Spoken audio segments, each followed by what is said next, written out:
que o Marcelo Cosme está me chamando com informações de Brasília. Diga lá, Marcelo, o que você traz para a gente mais uma vez?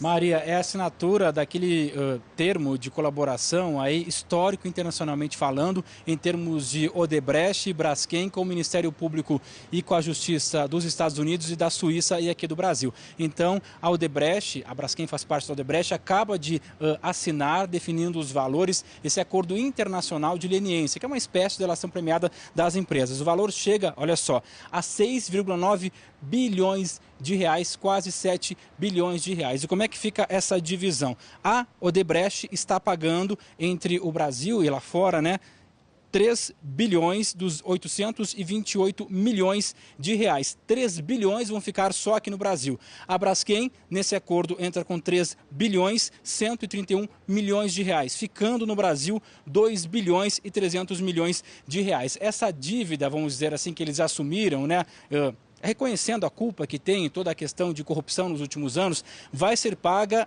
ao longo dos próximos 20 anos. O valor corrigido vai chegar a 8,5 bilhões de reais. E não basta dizer que fez tudo isso assumindo a culpa, trazendo provas e mostrando a corrupção que participou nas esferas estadual, federal e municipal. As empresas também assumem a partir de agora um código de ética e conduta e não podem, em hipótese alguma, participar de novos esquemas de corrupção, tendo aí como punição perder essas, entre aspas, vantagens que elas vão ter. Quer dizer, não é uma impunidade, mas elas passam a ter uma sobrevida, conseguem ir administrando as empresas daqui para frente, fazendo esse acordo. O próprio Ministério Público do Brasil disse que esse é um acordo internacional, que nunca antes foi visto um acordo com uma quantidade tão grande de valores e que isso é importante para combater a corrupção. A Odebrecht e a Braskem divulgaram uma nota há pouco. Um pedaço diz o seguinte: conforme já declarado anteriormente, a Odebrecht se arrepende profundamente da sua participação nas condutas que levaram a este acordo e pede desculpas por violar os seus próprios princípios de honestidade e ética. A empresa reafirma que permanecerá cooperando com as autoridades e adotará medidas adequadas de combate à corrupção.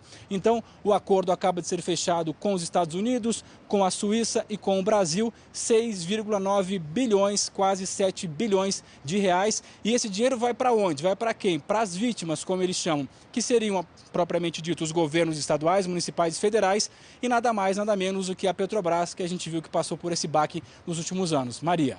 Muito bem, como a Cristiana Lobo disse há pouco, né? Uma corrupção que foi recorde, rende multas, recordes também. Obrigada pela informação em primeira mão, que acaba de ser, então, assinado esse acordo entre a Odebrecht e essas autoridades estrangeiras. Obrigada, Marcelo. Vamos